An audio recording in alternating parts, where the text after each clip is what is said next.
Hi friend, today is the third lecture of Constitutional Law of India and this is Lokesh Pathak with you. The topic which we are going to cover today is Preamble of the Indian Constitution. So it's a very small topic but it is very important and you can expect some objective questions in the competitive exams as well as a small or medium sized question in your detailed exams also on this subject.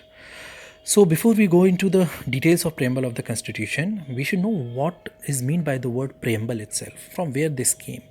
So the word preamble is based on a Latin word which is preambulus. I'm spelling it out. It's preambulus, which is Preambolous.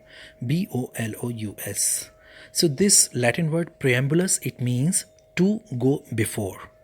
So, since the preamble of the Constitution, it is based on a speech which was given while introducing the Constitution.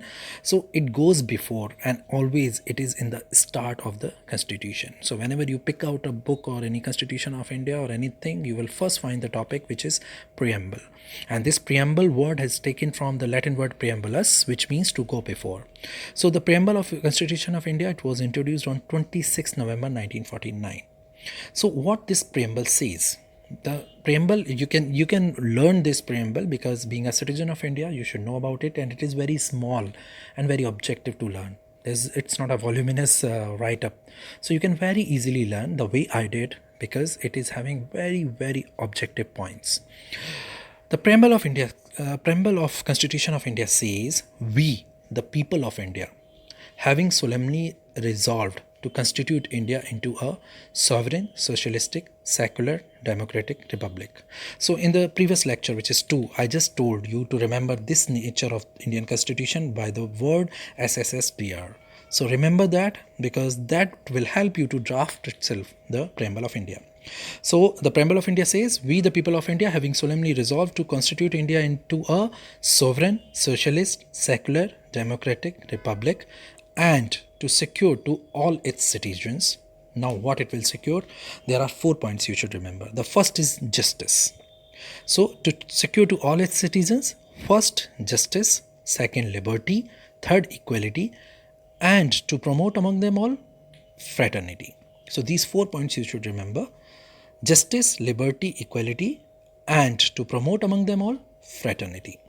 So I will reread it, that we the people of India having solemnly resolved to constitute India into a sovereign, socialist, secular, democratic republic and to ensure to all its citizens justice, and this justice is of 3 types, which is social, economic and political. Second, liberty. This liberty is of 5 types. What is this liberty pertains to? Thought, expression, belief, faith and worship. Third, equality. Equality of what? 2 types, status and opportunity.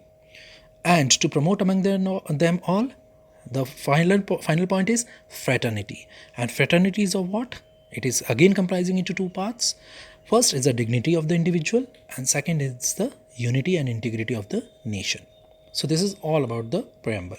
So you have seen there are 4 parts of it, which is justice, liberty, equality and fraternity. So I will just read it in the last to make it a consolidated, because you see justice is divided into 3 parts, which is social, economical, political. Liberty is divided into 5 types, which is thought, expression, belief, faith and worship. Equality into 2 parts, which is equality of status and equality of opportunity. And to promote among them all is the fraternity, which is again of 2 types, which is dignity of the individuals and unity and integrity of the nation. So hence the preamble goes this way: we the people of India having solemnly resolved to constitute India into a sovereign, socialist, secular, democratic republic and to secure to all its citizens, first, justice of social, economic and political; 2, liberty of thought, expression, belief, faith and worship; 3, equality of status and opportunity; and to promote among them all, 4th, fraternity, which is dignity of an individual and unity and integrity of the nation.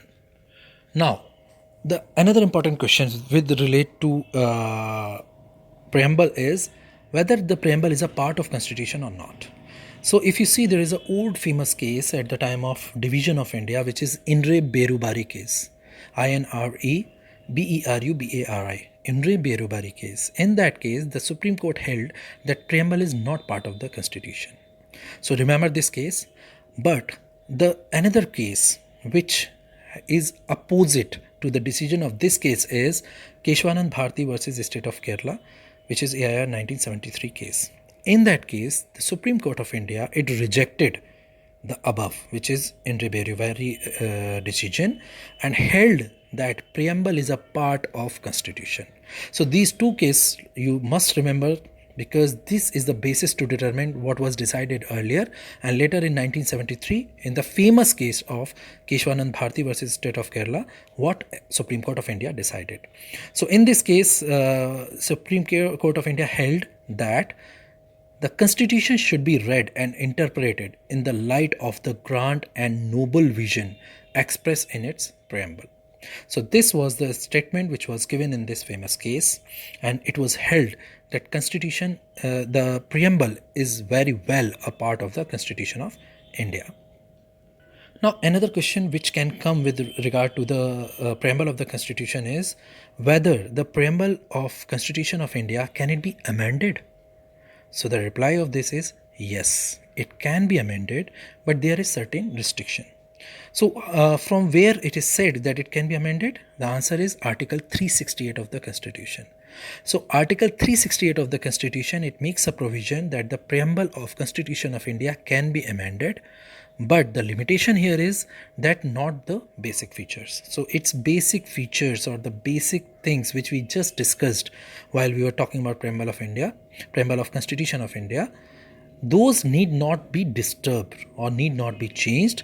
Then if you confirm that, you can make any change in the draft of the preamble citing the provisions made in Article 368 of Constitution of India. So this is all about this topic. We have seen what is the preamble of India and the way to remember it, the essential component of it. We discussed about that. Then we have seen the case laws, two cases, famous cases, which says, first is Inre Berubari case, which says that it is not part of Constitution. Then we have seen what was determined or held in the case of Keshwanand Bharti versus State of Kerala, where it was held that the preamble is very much a part of Constitution. Then we have seen that as per Article 368 provisions, the preamble can be changed or amended, but not the basic features. So this is all about the preamble of Indian Constitution. So from the next class onwards, we will discuss about the part 3 of the Constitution, which is fundamental rights of the Constitution. So in the first part of Constitutional Law of India, the main concentration is on all the fundamental rights of Constitution, their classes, their groups, and their details, their case law. Then the directive principles of the policy, and the last is the fundamental duties. So these all we will take up in the further lectures. So see you in the next class.